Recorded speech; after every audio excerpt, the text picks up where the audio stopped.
ಈ ಸಲ ವರಮಹಾಲಕ್ಷ್ಮಿಯ ಅಲಂಕಾರ ಇದು. ನಮ್ಮ ವರಮಹಾಲಕ್ಷ್ಮಿಗೆ ಎಷ್ಟು ಮಾಡಿದ್ರು ಈ ಥರ ಮಾಡೋಣ, ಇನ್ನೊಂದು ಥರ ಮಾಡೋಣ ಅಂತ ಎಷ್ಟು ಟೈಮ್ ಇದ್ರೂ ಸಾಕಾಗೋದೇ ಇಲ್ಲ.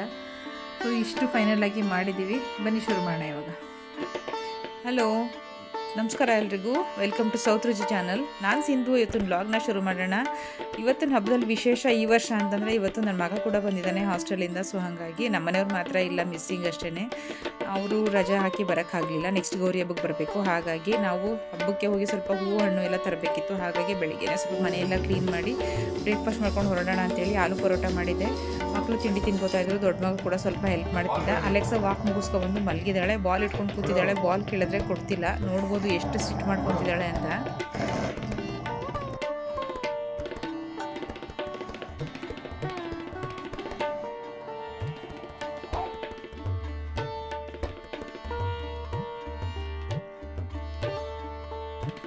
ಅಕಸ್ಮಾತ್ ಅವಳೇನಾದರೂ ಬಾಲಲ್ಲಿ ಏನಾದ್ರು ಆಟ ಆಡ್ಕೊಂಬಂತು ಅಂದರೆ ಒಂದು 15 to 20 ಮಿನಿಟ್ಸ್ ಅವಳು ಯಾರಿಗೂ ಬಾಲ್ ಕೊಡೋಲ್ಲ. ನಂದು ಇದು ನನ್ನ ವಸ್ತು ಅಂತ ಅದೊಂಥರ ಇದು.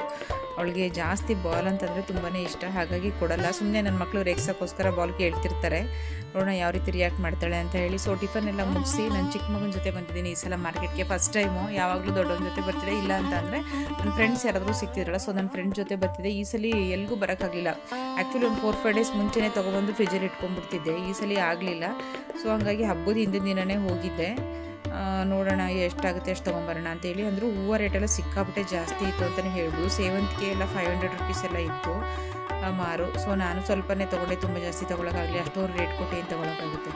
ಮೊದಲೇ ಏನು ಮಾಡ್ತಿದ್ರೆ ಬಿಡಿ ಹೂ ತೊಗೊಬಂದು ಕಟ್ಕೊತಾ ಇದ್ವಿ. ಇದು ಈ ಸಲ ಅದಕ್ಕೆಲ್ಲ ಟೈಮೇ ಇರಲಿಲ್ಲ. ಫಂಕ್ಷನ್ಗಳಿತ್ತು, ಹಾಗಾಗಿ ಆಗಲಿಲ್ಲ. ಮಲ್ಲಿಗೆ ಹೂ ಕೂಡ ಒಂದು ಮೊಳನೇ 150 ರೂಪಾಯಿ ಇತ್ತು. ವಿಧಿ ಇಲ್ಲ, ತೊಗೊಳ್ಳೇಬೇಕಲ್ಲ ಹಬ್ಬದ ದಿನ. ಇನ್ನು ಯಾವತ್ತೂ ತೊಗೊಳೋಗಲ್ವಲ್ಲ, ಹಬ್ಬದ ದಿನನಾದರೂ ಹೂ ಮಾಡ್ಕೊಂಡ್ರೆ ಲಕ್ಷಣ ಅಲ್ವಾ. ಸೊ ಹಾಗಾಗಿ ಸ್ವಲ್ಪ ತೊಗೊಂಡೆ.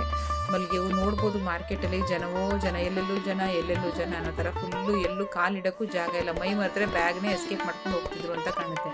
ನಮ್ಮ ಫ್ರೆಂಡು ಯಾರೋ ಒಬ್ರು ಹೇಳ್ತಾಯಿದ್ರು, ಅವರು ಮೊನ್ನೆ ಬಂದಾಗ ಹಬ್ಬ 2 ಡೇಸ್ ಅಂತ ಆದಾಗ ಬ್ಯಾಗ್ ಇಟ್ಟು ಕಡೆ ತಿರ್ಗೋಷ್ಟ್ರೊಳಗಡೆ ಹೂವು ಹಣ್ಣಿನ ಬ್ಯಾಗೇ ಇರಲಿಲ್ವಂತೆ, ತೊಗೊಂಡು ಹೊಟ್ಟೋಗಿದ್ರಂತೆ. ಸೊ ನೋಡ್ಬೋದು, ಇದು ಯಲಹಂಕ ಹೂವಿನ ಮಾರ್ಕೆಟು. ಒಳಗಡೆ ಹೋಗಿ ಸ್ವಲ್ಪ ಬಿಡಿ ಹೂ ತೊಗೊಳ್ಳೋಣ ಕುಂಕುಮ ಕೊಡೋಕ್ಕೆ ಅಂತ ಅಂದ್ಬಿಟ್ಟು ಬಂದೆ. ಆದರೂ ಸಿಕ್ಕಾಬಟ್ಟೆ ಎಲ್ಲದು ಸೇವಂತಿಗೆ ಇರೋದು ನೋಡಿದ್ರೆ ಎಲ್ಲೋ ಕಲರು, ಬಟ್ ಅವ್ರು ಲೈಟ್ ಹಾಕಿ ಡಿಫ್ರೆಂಟಾಗಿ ಕಾಣಿಸ್ತಿತ್ತು. ಏನಂದ್ರೆ ಡಿಫ್ರೆಂಟ್ ಕಲರ್ ಇದೆಲ್ಲ ಸೇವಂತಿಗೆ ಹೂವು ಅನ್ನೋ ಥರ. ಅಷ್ಟು ಚೆನ್ನಾಗಿ ಮಾಡಿದರು ಎಲ್ಲ. ಮತ್ತು ಸಿಕ್ಕಾಬಟ್ಟೆ ಜನನೂ ಅಷ್ಟೇ ಇರು. ರೇಟು ತುಂಬಾ ಚೆನ್ನಾಗಿತ್ತು ಅಂತಲೇ ಹೇಳ್ಬೋದು. ಹಣ್ಣುಗಳು ಅಷ್ಟೇ ಸಿಕ್ಕಾಬಟ್ಟೆ ಎಲ್ಲ ಗಗನಕ್ಕೇರಿತ್ತು ರೇಟ್ಗಳು. ವಿಧಿ ಇಲ್ಲ, ಸ್ವಲ್ಪ ತೊಗೋಬೇಕಲ್ಲ ಅಂತ ಹೇಳಿ ಸ್ವಲ್ಪ ತೊಗೊಂಡ್ವಿ. ಎಲ್ಲ ಪ್ರತಿಯೊಂದು ರೇಟ್ ಜಾಸ್ತಿನೇ ಇದೆ. ನಾನಂತೂ ತುಂಬ ಜಾಸ್ತಿ ಪರ್ಚೇಸಿಂಗ್ ಏನು ಮಾಡೋಕ್ಕೆ ಹೋಗಲಿಲ್ಲ. ಸ್ವಲ್ಪ ಲಿಮಿಟಾಗಿ ಪೂಜೆ ಅವಶ್ಯಕತೆಗೆ ಎಷ್ಟಿದೆ ಅಷ್ಟು ಮಾತ್ರ ತೊಗೊಂಡೆ. ಬಳೆಗಳು ತುಂಬಾ ರೇಟ್ ಜಾಸ್ತಿ ಆಗೋಗಿತ್ತು ನಾರ್ಮಲ್ ದಿನಕ್ಕಿಂತ. ಬಳೆ ತೊಗೊಳ್ಳೋಣ ಅಂತ ನೋಡ್ತಾ ಇದ್ದೆ. ಬಳೆ ಎಲ್ಲ ತೊಗೊಂಡು ಸ್ವಲ್ಪ ತರಕಾರಿ ಕೂಡ ತೊಗೋಬೇಕು. ಹಾಗೆ ಬಾಳೆಕಂದು ಕೂಡ ತಂದಿರಲಿಲ್ಲ. ಈ ಸರಿ ನಮ್ಮನೆಯವ್ರು ಇಲ್ಲೇ ಇದ್ದಾಗ ಏನು ಮಾಡ್ತಿದ್ರು, ಅವ್ರ ಫ್ರೆಂಡ್ಸ್ ಮನೆ ಹತ್ರ ಎಲ್ಲಾದರೂ ಹುಡಿಕೊಂಡು ಬಾಳೆಕಂದೆಲ್ಲ ಪರ್ಚೇಸ್ ಮಾಡ್ತಿಲ್ಲ, ಸಾಮಾನ್ಯವಾಗಿ ತೊಗೊಬಂದು ಕೊಡೋರು. ಬಟ್ ಈ ಸಲ ಅದನ್ನು ಕೂಡ ಪರ್ಚೇಸ್ ಮಾಡಬೇಕು. ಹೂವು ಹಣ್ಣು ಎಲ್ಲ ತೊಗೊಂಡಾಯಿತು. ಸೊ ಇವಾಗ ಸ್ವಲ್ಪ ತರಕಾರಿ ತೊಗೊಳ್ಳೋಣ ಮನೆಗೆ ಅಂತ ಹೇಳಿ ತರಕಾರಿ ತೊಗೊಳ್ತಾ ಇದ್ದೆ. ಅದಾದಮೇಲೆ ಸ್ವಲ್ಪ ಪೂಜೆ ಸಾಮಾನು ತೊಗೋಬೇಕಾಗಿತ್ತು, ಅದನ್ನು ತೊಗೊಬಂದೆ. ಇಲ್ಲೊಂದು ಗ್ರಂಥಿಗೆ ಅಂಗಡಿ ಇದೆ, ಸಿಕ್ಕಾಪಟ್ಟೆ ಇದ್ದಾವೆ ಇಲ್ಲಿ. ನಾವಿಲ್ಲಿ ಒಂದು ಅಂಗಡಿಲಿ ಎಲ್ಲ ತೊಗೊಳ್ಳೋಣ, ಅರ್ಶಿನ ಕೊಂಬು ಮತ್ತು ಡ್ರೈ ಫ್ರೂಟ್ಸು ಎಲ್ಲ ತೊಗೊಳ್ಳೋಣ ಅಂತ ಬಂದ್ವಿ. ಇವರೊಂದು ನಮ್ಮ ಹೊಸ ಸಬ್ಸ್ಕ್ರೈಬರ್ ಆದರು. ಅವರು ಸಿಕ್ಕಾಪಟ್ಟೆ ಖುಷಿ ಆಯಿತು ನಮ್ಮ ಅಂಗಡಿದೆಲ್ಲ ವಿಡಿಯೋ ಬರ್ತಿದೆ ಅಂತ ಹೇಳಿ.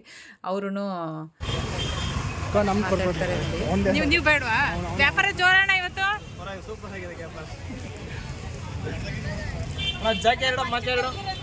ನಿಮ್ಮ ಅಂಗಡಿ ಎಲ್ಲ ಬರ್ತೈತೆ ನೋಡಿ. 10 ರೂಪಾಯಿ ಏನು ಬರ್ಬೇಕಾ? ಇಲ್ಲೇ ಐತೆ ಇನ್ನ.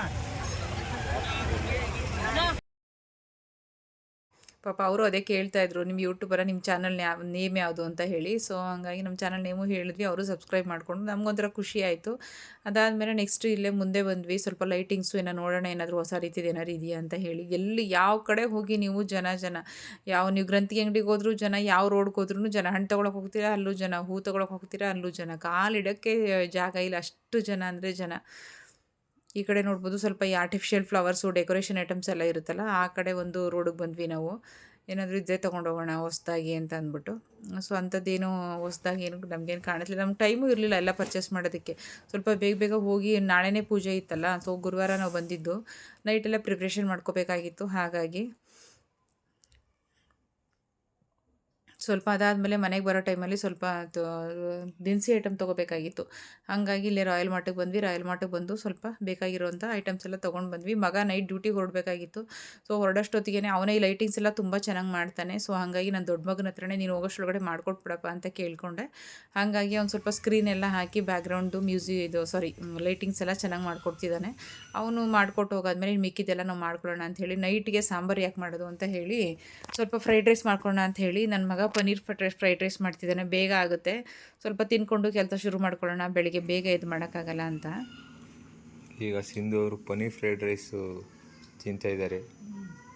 ಚೆನ್ನಾಗಿದೆ ಪನ್ನೀರ್ ಫ್ರೈಡ್ ರೈಸ್. ಖಾರ ಕಮ್ಮಿ ಆಗಿದೆಯಾ? ಏನು ಮಾಡೋಕ್ಕಾಗಲ್ಲ. ಇನ್ನೊಂದು ಅತಿಥಿ ಅವರು ಮನೇಲಿ ಏನು ಕೆಲಸ ಮಾಡಲ್ಲ, ಮನೇಲಿ ಬರೀ ಮಲ್ಕೊಳ್ಳೋದೇ ಆಗುತ್ತೆ ಈ ಅತಿಥಿ. ಇದು ನಾಳೆಗೆ ಡೆಕೋರೇಷನು.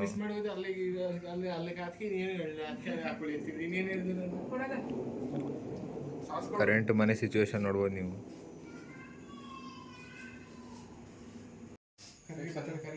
ಬಾರಿ ಸರ್ ತಳೆ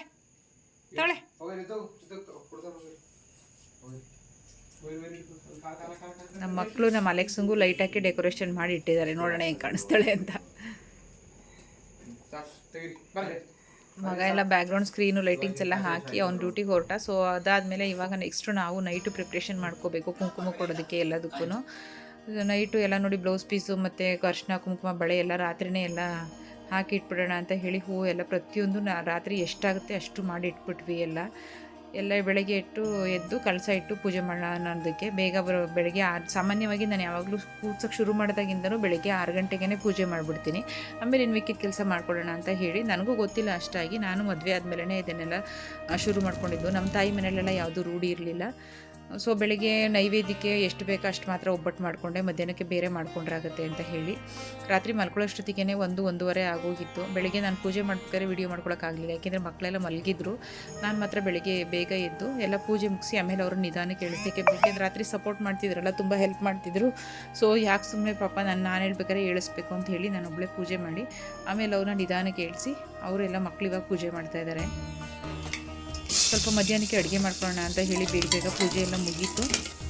ಟಿಫನ್ ಎಲ್ಲ ಬಿಸಿಬೇಳೆಭಾತ್ ಮಾಡಿಕೊಟ್ಟೆ. ಬಿಸಿಬೇಳೆಭಾತ್ ಪೂಜೆ ಎಲ್ಲ ಮಾಡಿಕೊಂಡು ಸೊ ಅದಾದಮೇಲೆ ಇವಾಗ ಕಡಲೆಕಾಳು ಹುಳಿ ಅಂದರೆ ನಮ್ಮ ಮನೇಲಿ ಎಲ್ರಿಗೂ ತುಂಬಾ ಇಷ್ಟ. ಸೊ ಹಾಗಾಗಿ ಕಡಲೆಕಾಳು ಬದನೆಕಾಯಿ ಹಾಕಿ ಹುಳಿ ಮಾಡಿ ಸಾಂಬಾರು ಮಾಡಿ ಹೋಳಿಗೆ ಮಾಡ್ಕೊಂಡಿದ್ವಿ. ಪಲ್ಯ ಮಾಡಿಕೊಂಡು ಪಕ್ಕದ ಮನೆ ಆಂಟಿ ಬಂದರು. ಸೊ ಎಲ್ಲರೂ ಕುಂಕುಮ ಕರೆದಿದ್ವಿ. ಸೊ ಅವರು ಪೂಜೆ ಮಾಡ್ತಿದ್ದಾರೆ. ಮಧ್ಯಾಹ್ನ ಊಟ ಎಲ್ಲ ಮುಗಿಸಿ ಸಂಜೆ ಕುಂಕುಮ ಕರೆದಾಗ ಬಂದಿದ್ದು. ಇವರು ಪಂಜಾಬ್ ಅವರು, ನಮ್ಮ ಕ್ವಾರ್ಟರ್ಸಲ್ಲೇ ಇರೋವಂಥವ್ರು.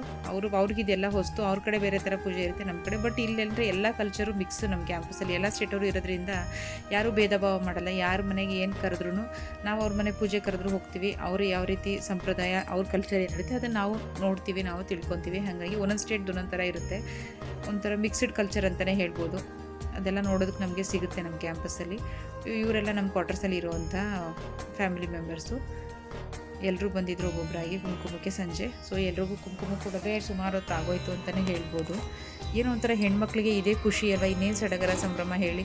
ಹೆಣ್ಮಕ್ಳಿಗೆ ನೀಟಾಗಿ ರೆಡಿ ಆಗೋದು, ಪೂಜೆ ಮಾಡೋದು, ಕುಂಕುಮ ಕೊಡೋದು, ವರಮಹಾಲಕ್ಷ್ಮಿ ಹಬ್ಬದ ವಿಶೇಷನೇ ಅದು ಅಂತಲೇ ಹೇಳ್ಬೋದು. ಇವರು ನಮ್ಮ ಫ್ರೆಂಡು ಸರೋಜಾ ಅಂತ ಹೇಳಿ. ಅವ್ರನ್ನ ನೋಡಿದ್ರೆ ನಮ್ಮ ಅಲೆಕ್ಸ್ಗೆ ಅವ್ರ ಮನೇಲೂ ಮ್ಯಾಕ್ಸ್ ಅಂತ ಇದೆ ಒಂದು ಶಿಡ್ಸು.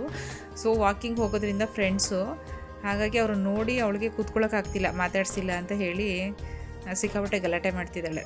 ಅವ್ರ ಮನೇಲೂ ಮ್ಯಾಕ್ಸ್ ಅಂತ ಇದೆ, ಅದು ತುಂಬಾ ಚೆನ್ನಾಗಿದೆ. ನಮ್ಮ ಅಲೆಕ್ಸನ್ ಕಂಡ್ರೆ ಸಿಕ್ಕಾಪಟ್ಟೆ ಇಷ್ಟ ಅದಕ್ಕಂತೂ. ಬೇರೆ ಯಾವ ಹಬ್ಬ ಆದ್ರೂ ಮಾಡ್ತೀವಿ ಖುಷಿಯಿಂದ ಹೆಣ್ಮಕ್ಳು. ಬಟ್ ಎಲ್ಲರೂ ಮನೆಯಲ್ಲೂ ನಾನು ಅನ್ಕೊಳ್ಳೋ ಪ್ರಕಾರ ವರಮಹಾಲಕ್ಷ್ಮಿ ಅಂತಂದರೆ 1 ಗಂಟೆ ರಾತ್ರಿ ಆಗಲಿ 2 ಗಂಟೆ ರಾತ್ರಿ ಆಗಲಿ ಏನೂ ಸುಸ್ತನ್ಸಲ್ಲ, ಆರಾಮಾಗಿ ಮಾಡ್ತೀವಿ. ಟೈಮ್ ಕಳಿಯೋದೇ ಗೊತ್ತಾಗಲ್ಲ. ದೇವಿಗೆ ಅಲಂಕಾರ ಮಾಡ್ತಾ ಮಾಡ್ತಾ ಎಷ್ಟೊತ್ತಾಗುತ್ತೆ ಅನ್ನೋದೇ ಗೊತ್ತಾಗಲ್ಲ. ನಾನು ಮಲ್ಕೋಬೇಕಾದ್ರೆ 1:30 ಆಗೋಗಿತ್ತು. ಮತ್ತೆ ಬೆಳಿಗ್ಗೆ 4 o'clock ಎದ್ದು ಎಲ್ಲ ಮತ್ತೆ ರಂಗೋಲಿ ಹಾಕಿ ಎಲ್ಲ ಮಾಡಿ ಒಂಥರ ಸ್ವಲ್ಪನೂ ಸ್ಟ್ರೈನ್ ಅಂತಲೇ ಅನಿಸಲ್ಲ. ಏನೋ ಒಂಥರ ಖುಷಿ ಮನಸ್ಸಲ್ಲಿ. ಪೂಜೆ ಮಾಡಬೇಕು, ಈ ಥರ ಅಲಂಕಾರ ಮಾಡಬೇಕು, ಎಲ್ಲ ಮಾಡಬೇಕು ಅಂತ ಹೇಳಿ ಏನೋ ಒಂಥರ ನೆಮ್ಮದಿ ಅಂತ ಅನಿಸುತ್ತೆ. ಸೊ ಹಾಗಾಗಿ ಬಹಳ ಖುಷಿ ಕೊಡುವಂಥ ಹಬ್ಬ ಅಂತಲೇ ಹೇಳ್ಬೋದು. ಎಲ್ಲ ಹಬ್ಬಗಳು ಖುಷಿ ಕೊಡಿದೆ, ಬಟ್ ಎಸ್ಪೆಷಲಿ ವರಮಹಾಲಕ್ಷ್ಮಿ ಅಂದರೆ ತುಂಬಾ ಸ್ಪೆಷಲ್ ಅಂತಲೇ ಹೇಳ್ಬೋದು. ನನಗಂತಲ್ಲ ಪ್ರತಿಯೊಬ್ಬರಿಗೂ ಅಷ್ಟೇ ಅಂತಲೇ ಅನಿಸುತ್ತೆ. ಹಾಗೆಯೇ ಪರ್ಟಿಕ್ಯುಲರಾಗಿ ನನಗೂ ಅಷ್ಟು ಗೊತ್ತಿಲ್ಲ. ನನಗೆ ಎಷ್ಟು ತಿಳಿಯುತ್ತೋ ಅಷ್ಟರ ಮಟ್ಟಿಗೆ ನನಗೆ ತಿಳಿದಷ್ಟು ನಾನು ಪೂಜೆ ಮಾಡ್ಕೊಂಡು ಹೋಗ್ತೀನಿ. ಅದೇ ಥರ ತಿಂಡಿ ಮಾಡಬೇಕು, ಇದೇ ಥರ ತಿಂಡಿ ಮಾಡಬೇಕು, ನನಗದನ್ನೆಲ್ಲ ಮಾಡೋಕ್ಕೆ ನನಗೆ ಏನಾಗುತ್ತೆ, ನಾನು ನಾರ್ಮಲಾಗಿ ಯಾವಾಗಲೂ ವರಮಹಾಲಕ್ಷ್ಮಿ ಹಬ್ಬದಲ್ಲಿ ಒಬ್ಬಟ್ಟು ಮಾಡೇ ಇಡೋದು. ಬೇರೆ ತಿಂಡಿಗಳೆಲ್ಲ ಕೆಲವರೆಲ್ಲ ಮಾಡ್ತಾರೆ, ಬಟ್ ನನಗಷ್ಟು ಗೊತ್ತಾಗಲ್ಲ. ನಾನು ಅದನ್ನೆಲ್ಲ ಮಾಡೋಕ್ಕೆ ಹೋಗಲ್ಲ. ಒಂದು ಹೋಳಿಗೆ ಮಾಡಿಡ್ತೀನಿ, ಮತ್ತು ಇನ್ನೊಂದು ಖೀರ್ ಏನಾದರೂ ಗೋಧಿ ನುಚ್ಚಿನ ಪಾಯಸ ಅಥವಾ ಕಡಲೆಬೇಳೆ ಪಾಯಸ ತುಂಬ ಶ್ರೇಷ್ಠ ಲಕ್ಷ್ಮಿಗೆ ಅಂತ ಹೇಳ್ತಾರೆ. ಸೊ ಅದನ್ನು ಮಾಡಿ ಮಾಮೂಲಿ ಇನ್ನು ತಾವು ಇದೆಲ್ಲ ಇಟ್ಟು ಹಣ್ಣು ಹೂವು ಕಾಯಿ ಎಲ್ಲ ಇಟ್ಟು ಪೂಜೆ ಮಾಡ್ತೀನಿ. ನನಗೆ ಹೇಗೆ ತಿಳಿಯುತ್ತೆ ಅಷ್ಟು ನಿಷ್ಕಲ್ಮಶ ಮನಸ್ಸಿಂದ ಮಾಡಿದ್ರೆ ಅಷ್ಟೇ ಸಾಕಲ್ವ ದೇವ್ರಿಗೆ ಅಂತ ಅನ್ನೋದು ನನ್ನ ಭಾವನೆ. ಸೊ ಹಾಗಾಗಿ ನನಗೆ ಹೆಂಗೆ ತಿಳಿಯುತ್ತೆ ಹಾಗೆ ನಾನು ಪೂಜೆ ಮಾಡಿಕೊಂಡು ಬರ್ತಾಯಿದ್ದೀನಿ.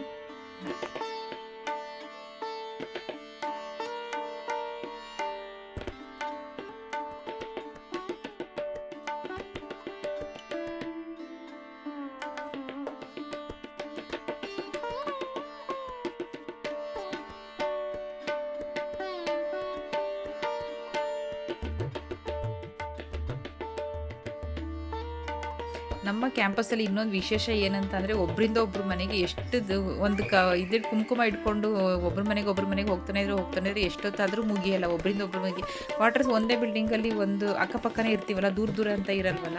ಹಾಗಾಗಿ ಮುತ್ತೈದರಿಗೆ ನಾವು ಕುಂಕುಮ ಕೊಡೋದು, ನಾವು ಅವ್ರ ಮನೆಗೆ ಹೋಗೋದು ಏನೋ ಒಂಥರ ಸಂಭ್ರಮ ಸಡಗರ ಅಂತಲೇ ಹೇಳ್ಬೋದು. ಸಿಕ್ಕಾಬಿಟ್ಟು ಖುಷಿ ಕೊಡುತ್ತೆ ಎಲ್ರಿಗೂ.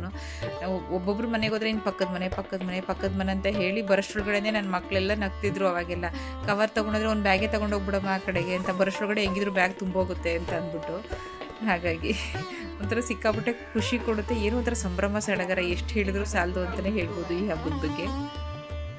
ಈ ನಮ್ಮ ವಿಡಿಯೋ ನಿಮಗೆ ಇಷ್ಟ ಆದರೆ ಲೈಕ್ ಮಾಡಿ, ಶೇರ್ ಮಾಡಿ, ನಮ್ಮ ದೇವಿಯ ಅಲಂಕಾರ ಹೇಗಿತ್ತು ಅಂತ ತಿಳಿಸಿ. ಅಕಸ್ಮಾತ್ ನಿಮ್ಮ ಕಡೆಯಿಂದ ಏನೋ ಸಜೆಷನ್ ಇದ್ದರೆ ನಮಗೆ ತಿಳಿಸ್ಬೋದು ಖಂಡಿತ. Thanks for watching. ಬಾಯ್.